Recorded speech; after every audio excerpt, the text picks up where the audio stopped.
이슈 플러스 양지열 변호사와 사회 현안 짚어보겠습니다. 어서 오세요. 안녕하세요. 예, 연일 이재명 대표에 대한 수사 문제를 다루고 있는데 이재명 대표가 검찰을 향해서 오랑캐 불법 침략, 열심히 싸워서 격퇴해야 한다 이렇게 얘기를 했고요. 검찰은 또 불편한 기색을 드러내면서 정상적인 법 집행 절차를 정치적 언어로 모멸했다, 심히 부적절하다 이렇게 입장을 발표했습니다.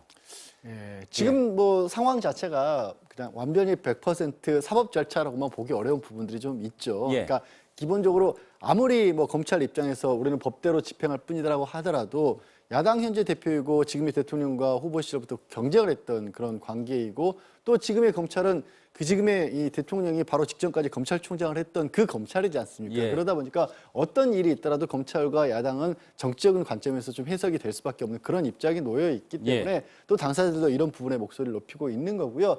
저는 이재명 좀 간단하게 보면 그렇습니다. 이재명 대표 측의 입장은 구속영장의 내용 자체가 너무 지극히 부실하다. 그래서 이런 부실한 그러니까 뭐 이재명 대표의 주장입니다만 거의 소설과 같은 내용을 가지고 영장을 청구했는데 그걸 받아들이는 것 자체가 검찰의 잘못 짜진 프레임에 들어가는 것이다라는 것이고 네. 이제 그 반대되는 검찰이라든가 또 아니면 혹은 여당의 입장은 그렇게 구속영장이 부실하다 한다면 왜 출석해서 당당하게 심사를 받지 못하냐라는 쪽으로 좀 맞서고 있는 거로 그렇게 정리를 네. 좀 할 수 있을 것 같습니다. 어쩌면 이게 단순한 신경전은 아니라 정치적인 관점이 깔려 있는 신경전이라고 볼 수 있겠네요. 그러면 검찰은 이재명 대표가 혐의에 대해서 해명한 것을 직접 반박에 나서기도 했는데 이게 우리가 몇 번이나 다룬 내용이긴 하지만 결국에는 추가 이익 확보 여부가 문제 아니겠습니까? 그게 성남시의 이익을 1,800억 원 정액으로 고정시키는 네. 그것이냐 아니면 손해가 나면 시의 이익은 없고 이익이 나면 이제 어떤 일정한 비율로 나눠 가질 것이냐 이 부분에 이제 갈림길에 있는 건데 결국에는 그러면 이 계약을 체결할 당시에 이익을 예상을 할 수가 있었는가 이 부분이 굉장히 문제가 될 것 같아요. 네, 그렇습니다. 그게 이제 결정적인 배임 여부를 갈 때 큰 쟁점 중에 하나이고요. 예. 또 이번에 검찰이 구속영장을 청구하면서 기존에 알려졌던 것과는 조금 다르게 대정동 사건에 대해서 검찰의 주장을 정리한 부분이 있습니다. 예. 뭐냐면 이재명 대표 같은 경우는 당시 성남시장으로서 재직을 하면서 대장동 개발과 관련해서 5,500억 가량을 성남시 이익으로 환수를 했다라고 했습니다. 그거는 네. 이제 현금 환수한 게 1,800억 가량에 해당하고 네. 그다음에 성남시 1공단을 공원화한 거 그리고 대장동 터널 이 서판교 터널을 뚫은 것까지 다 합산한 게 5,500억 원인데 예. 이게 검찰 입장에서 봤었을 때 이거를 다 인정하게 되면 좀 문제가 생깁니다. 뭐냐면 이재명 대표에 대해 지금 제기한 혐의가 배임이고 배임이란 것은 성남시라든가 이 공사를 주거나 대장동 개발을 주거나 공사에 대해서 손해를 끼치고 제3자의 이익을 줬다는 건데 예. 뭐 중간에 나중에 추가 이익 여부를 떠나서 일단 5,500억 원이라는 액수 자체가 너무 크지 않습니까? 이거를 인정하게 되면 배임으로 가기가 이게 논리적으로 뭔가 충돌이 생기는 거예요. 뭐 그런 이유도 있겠지만 어쨌든 검찰 입장에서 검찰은 어떻게 보고 있냐면 이 사건을 사실상 이재명 당시 시장이 성남시에 환수한 건 제1공단은 아니고 서판교 터널도 아니고 이거는 민간업자들이 이익을 보장하기 위한 측면에서 추진했던 것뿐이고 1,800억 원에 오로지 그친다. 게다가 구속영장에 따르게 되면 그 안에서도 이재명 대표가 이거를 적극적으로 환수한 것도 아니고 민간업자들이 오히려 이런 부분을 보장한 것이다. 이런 식으로 영장은 기재를 하고 있거든요. 예. 근데 이제 이재명 대표 같은 경우는 그게 너무 황당하다라는 주장인 것이고 아니 그런 식으로 나왔을 것 같으면 뭐 때문에 그 추가이익 환수를 해서 이재명 대표가 당시 시장이 금전적으로 환수할 수 있는 이 외의 부분까지도 더 추가를 해서 요구를 해서 민간업자들로부터 다툼까지 있었겠냐 이런 식의 주장을 하고 있는 거거든요. 예. 근데 그래서 일단 1,800억 원으로 볼 것이냐 아니면 그보다 더 크게 볼 것이냐부터가 지금 다툼이 생긴 겁니다. 예. 그리고 거기에 더해서 그럼 그렇게 5,500억으로 설령 보더라도 어쨌든 더 많이 가져올 수 있지 않겠느냐. 이게 이제 검찰의 주장이고 이재명 대표는 아니 그걸 신이 아니나 어떻게 예측을 하냐 이런 주장이 되는 거죠. 예, 애초에는 그러면 제1공단 공원화 예. 그리고 터널 네. 이거는 없었던 거를 만들었다는 거잖아요.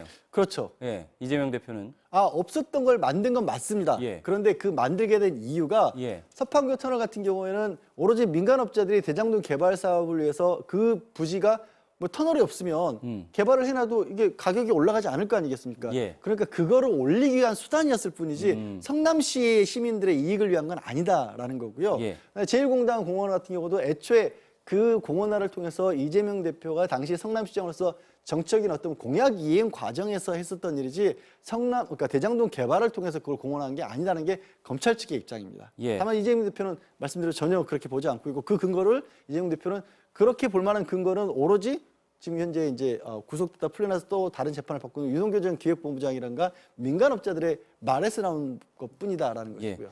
그럼 말씀하신 대로 어쨌든 그 부분에 대해서 이런 식의 쟁점화되었지만 어쨌든 명확하게 해결되지 않는 부분이 있으니까 검찰이 이제 428억 원을 이재명 시장이 이제 자기 몫으로 가져가려고 했다라는 부분을 입증을 하려고 이렇게 하는 거겠고요. 알겠습니다. 그 이재명 대표는 이제 검찰이 유동규 전 본부장의 이뿐만 아니죠. 이런 뭐 피의자들의 진술만으로 무리한 수사를 하고 있다 이렇게 계속 주장을 하고 있는 건데, 근데 검찰은 또 객관적 증거를 확보했다 이런 입장을 새로 내놨습니다. 예. 그런데 이게 결국 증거라는 거는 법정에서 다투어지는 증거라고 하는 건 일단 검찰의 주장이 먼저 있고 그다음에 그걸 입증하는 증거라는 게 따르는 거 아니겠습니까? 근데 말씀드렸다시피 지금 구속영장의 구성 자체가 그 주장 자체가 같은 상황, 같은 물리적 증거를 놓고도 보기에 따라서 입장이 나뉠 수 있는 그런 것들이 더 많아 보이거든요.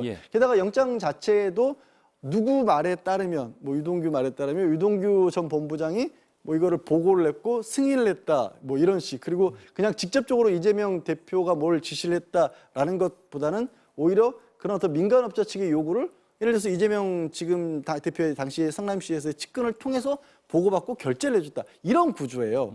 그리고 거기서 이제 검찰이 객관적으로 들 수 있는 건 그 과정에서 작성된 문서들일 수 있을 텐데 그런데 성남시에서 추진하고 있는 그런 어떤 사업에 대해서 시장의 결재가 들어간 건 또 당연한 거거든요. 그러니까 이 같은 결재 서류를 놓고도 결국 이거 객관적이라고 할 수 있는 서류지만 그 객관적인 증거에 대한 해석은 여전히 다툼의 영역에 들어갈 수밖에 없는 구조가 돼 있다는 거죠. 그러니까 결재 서류는 남아 있지만 그 동기 같은 것들이 무엇인지를 또 밝혀내야 되는 부분인 그렇습니다. 거잖아요. 거기에 대해서 검찰은 진술로 덧붙임이 됐다는 거고 이재명 대표는 그 진술이 가짜라는 거고요. 알겠습니다. 근데 우리가 어제도 언급을 한 건데 이 시간에 검찰 진술 공개 부분이요. 그러니까 어제 이 시간에 양 변호사님께서 이렇게 말씀하셨습니다. 국민의 알 권리를 중시하는 국가들은 양쪽에 유리하고 불리한 정보들을 모두 공개를 하곤 한다. 근데 수사 과정에서 나온 정보들이요. 근데 검찰 쪽에만 유리한 진술들을 흘린다는 비판이 있으니까 만약에 검찰이 이제 객관적인 증거를 확인했다라는 입장이라면 그 객관적인 증거라는 것도 공개해야 되는 거 아니냐라는 비판이 또 있습니다. 사실 저는 여전히 그 입장입니다. 어떤 얘기냐면 지금 영장에도 이제 이재명 대표의 최측근이라고 알려진 정성호 의원이 두 사람이 구속돼서 기소된 사람 두 사람을 찾아가서 증거인멸을 시도했다라고 영장에도 나와 있거든요. 그래서 지금 정성호 의원 같은 경우 그러면 당시에 내가 했던 대화록 자체를 공개를 해달라라고 하지만 검찰에서는 그건 수사 중인 사안이라서 공개할 수 없다라는 거거든요. 당사자에게도 줄 수 없다라는 거거든요. 그러니까 이게 제가 드린 말씀에 어떤 논리적 근거가 될 수 있지 않겠습니까? 그 내용 중에 이재명 대표에게 입장에서 봤었을 때는 정말 증거인멸을 시도한 것처럼 보일 수 있는 것들은 언론을 통해서도 다 알고 있지만 지금 그렇지 않은 부분도 들어가 있다라는 부분은 뭐가 들어있는지 우리는 모르잖아요. 그러면 이거는 완전히 알 권리를 정당하게 충돌한다 할 수 있을까? 그게 다 같이 공개된 상황에서 국민들이 일반인이 보기에도 누구 말이 어느 쪽 주장이 더 맞다라고 볼 수 있을 때 진짜 이제 제대로 된 그 정보의 공개가 아닌가 싶습니다. 만약에 공개되는 게 수사에 방해가 되거나 그렇다면 같이 안 유리한 나오죠. 불리한 진술이나 증거를 모두 공개하지 않는 게 맞는데 이런 비판은 뭐 계속해서 나올 것 같기는 합니다. 알겠습니다. 이 정도로 정리하고 다음 주제로 좀 넘어가겠습니다. 부승찬 전 국방부 대변인이 얼마 전에 책을 낸 게 또 논란이 되고 있는데 어제 국군 방첩사령부가 부전 대변인 자택을 압수수색했잖아요. 압수수색 사유가 뭘까요? 군사기밀보호법 위반이라는 거 사유로 고발이 접수가 됐고 부승찬 전 대변인이 아무래도 뭐 군사 대변인으로서 중요한 군사 회의 같은 것에 참석을 했었고 그 회의에서 주고받았던 대화 내용 같은 것들을 본인이 펴낸 그 책에 일부를 담았다라는 겁니다. 그렇기 때문에 그게 군사기밀 누설이 되는 거고 그거를 이제 시민단체에서 고발을 했고 제3자가 고발을 했고 이게 지금은 부승찬 전 대변인 민간인 신분이라고 하지만 군사기밀과 관련된 부분에서는 여전히 국군 방첩사령부에서 관할권을 가지고 있다라는 이유에서 민간 경찰이라든가 검찰이 아닌 방첩사령부에서 직접 압수수색을 한 겁니다. 근데 부전 국방부 대변인이 이 저서에서 천공 관련 의혹을 제기를 했잖아요. 뭐 네. CCTV를 공개하느니 마느니 계속 논란이 됐었는데 부 전 대변인은 압수수색이 이것 때문이라고 주장을 하고 있는 거죠. 그러니까 부 전 대변인의 입장은 본인이 군사 전문가고 더군다나 군사 기밀과 관련된 사항에서는 특별히 이 부분과 관련해서 본인이 뭐 준 전문가나 마찬가지다라는 입장입니다. 그리고 예. 책 저술 자체를 본인이 군 대변인으로서 몸을 담았기 때문에 몇 번이고 검토를 해서 기밀이라고 해당할 만한 것이 없다는 걸 확신한다는 거죠. 예. 그런데도 불구하고 방첩사령부에서 이거를 압수수색을 했다라는 건 말씀하신 것처럼 내가 천공과 관련된 의혹을 제기했기 때문에 이른바 미운털이 박힌 게 아니냐라는 게 이제 부수찬 저 대변인의 입장이고요. 예. 저는 이거를 뭐 어느 정도 확인해 볼 뭐 좀 어느 쪽 말이 주장이 맞을지 좀 비교해 볼 수 있는 방법은 하나 그 고발의 내용이 어떤 건지 좀 궁금합니다. 예. 단순하게 이 저서에 군사 기밀이 들어 있습니다라는 정도만으로 압수수색을 한 거라면 네. 그거는 조금 무리한 압수수색이 될 수가 있고요. 그게 아니라 정말로 구체적 타당성을 갖춘. 왜냐하면 이제 저희도 뭐 변호사로 활동하면서 고소대리 같은 것도 하고 그렇지만 네. 그게 그냥 이 사람이 누군가 범죄를 저질렀어요 이렇게 말한다고 수사가 이루어지지 않거든요. 네. 상당히 수사기관의 입장에서 봤을 때도 이건 문제가 있다라고 할 만큼 어느 정도 개연성이 있는 사실들을 적시를 해가면서 문제 제기를 했을 때 그거를 받아들이는 것이 일반적이라서 그 고발의 내용이 구체적으로 어떤 것이었는지 좀 개인적으로 좀 궁금하긴 합니다. 네, 고발의 내용과 압수수색 그 범위 같은 것들이 확실히 공개되면 알 수 네, 있겠는데 지금 그렇지는 않고 있으니까 방첩사는 어쨌든 천공과 관련된 것이랑은 그것과는 무관하다 이런 무관하다라는 입장인 거고 거죠. 고발이 접수가 됐고 문제가 있다고 판단했기 때문에 이제 부수찬 전 대변인이 사용했던 PC를 압수수색을 한 것이다 이렇게 밝히고 있습니다. 알겠습니다. 이번에는 또 로톡 이야기를 좀 넘어가 보겠습니다. 일단은 로톡에 대해서 생소하신 분들도 있을지 모르니까 어떤 서비스인지 좀 설명해 주실까요? 뭐 지금 뭐 법률적인 어려움을 겪고 계신 분들이 아직까지는 이제 법 쪽에 접근하기가 좀 어렵다는 것을 토로하시는 분들이 많이 있죠. 예. 내가 무슨 사건을 겪고 있는데 이 사건을 어느 변호사에게 맡겨야 될지 어디 가서 찾아가서 상담을 할지 이게 곤란한 분이 많이 계시기 때문에 이른바 그 변호인들을 데이터베이스를 만든 겁니다. 그래서 누구는 뭐 민사가 전공이고 형사가 전공이고 어떤 경력이 있고 또 그리고 그 어떤 플랫폼을 통해서 뭐 상담 같은 것도 받을 수 있는 그런 시스템을 만들었는데 변호사협회에서는 이게 잘못된 것이다라고 해서 그 로톡에 가입한 변호사 회원들을 탈퇴하도록 했던 겁니다. 탈퇴하지 않으면 징계하겠다라고 했었고 그 과정에서 이제 변호사 회칙도 개정을 했었거든요. 예. 이 부분이 잘못됐다라고 지금 과징금 부과를 하게 된 겁니다. 공정거래위원회. 공정거래에서 과징금 예. 부과를 한 겁니다. 그러니까 이게 로톡이라는 게 어쩌면 변호사와 이게 수임을 원하는 사람들이 연결이 되기 위해서는 그런 이 상담이나 서비스를- 이런 걸 받아야 되는데 우리가 카 땡땡 택시 뭐 이런 것처럼 네. 그걸 연결해주는 그런 플랫폼인 거잖아요. 네, 그렇습니다. 근데 이게 어쨌든 대한변호사협회라든지 이쪽에서는 이게 불법이다라는 입장이었죠. 그 입장은 뭐냐면 지금 뭐 예를 들어서 뭐 물론 뭐 차량을 이용하는 것도 뭐 운전하시는 분에 따라서 많은 차이가 있습니다만 네.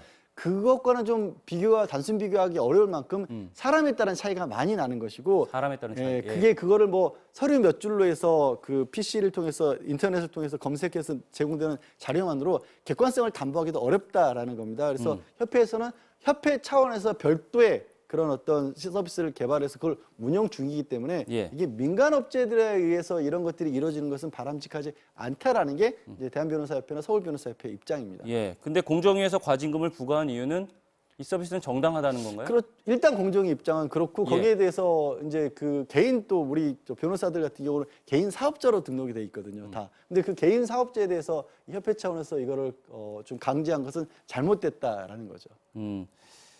알겠습니다. 이게 그러면 해결책이 좀 필요해 보인다는 생각이 드는데 결국에는 이제 이런 플랫폼을 열어야 되는 것이냐 이런 이제 문제점이 생기는 것 같거든요. 해결책이 뭐 마땅히 있을까요? 글쎄요. 지금 뭐 대한민국뿐만 아니라 전 세계가 이렇게 새롭게 변해가는 환경하에서 끊임없이 기존 질서의 갈등들이 있고요. 그렇죠. 그게 이제 협회에서 주장하는 것처럼 단순하게 그냥 사람 이름만으로 서비스를 할 수 없는 부분도 분명히 있을 거고 또 법률 서비스 소비자 입장에서는 내가 지금은 너무 어려운데 어디 굉장히 찾기가 막막하다 이런 부분도 분명히 있거든요. 그렇죠. 그 중재안을 어디서 찾아야 될 것인가를 뭐 법률 서비스 영역뿐만 아니라 모든 영역에서 많이들 네. 이게 갈등을 좀 일어나가고 있을 것 같습니다. 알겠습니다. 답을 찾아봐야죠. 예, 말씀하신 대로 이 법률 서비스뿐만 아니라 모든 영역에서 이렇게 급변하고 있는 상황이기 때문에 법과 제도가 그걸 따라와야 되는 또 상황 같기도 합니다. 예, 말씀 여기까지 듣겠습니다. 잘 들었습니다. 네, 고맙습니다. 양지열 변호사였습니다.